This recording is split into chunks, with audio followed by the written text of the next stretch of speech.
پچھلے ہفتے ہوئی تھی، اسی سے مزید آگے بات چل رہی ہے. ہر لوگوں کے ہر انسان کے بارے میں بات نہیں ہو رہی، ان ڈھیٹ لوگوں کے بارے میں بات ہو رہی ہے جو رسول صلی اللہ علیہ وسلم کے سامنے 10 سال گزارنے کے بعد، 12 سال گزارنے کے بعد بھی ایک ذرا نہیں ہٹے. قرآن ان پر ان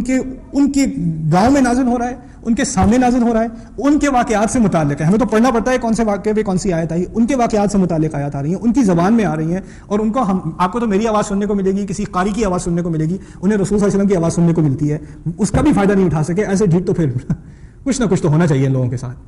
اور وہ بھی پورے 12 سال جب تک وہاں پر رسول صلی اللہ علیہ وسلم مکے میں ہیں، تب تک ان پر کوئی عذاب نہیں، کوئی آفت نہیں، بس ان کو قرآن دیا جا رہا ہے. آپ اندازہ کریں کلاس کے اندر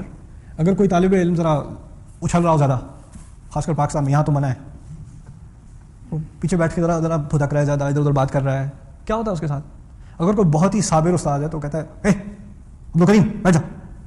بس ایک دفعہ کہہ دے گا، 2 3 4 دفعہ کے بعد پھر تو وہ پھٹے کو کہتے ہیں بورڈ آف ایجوکیشن.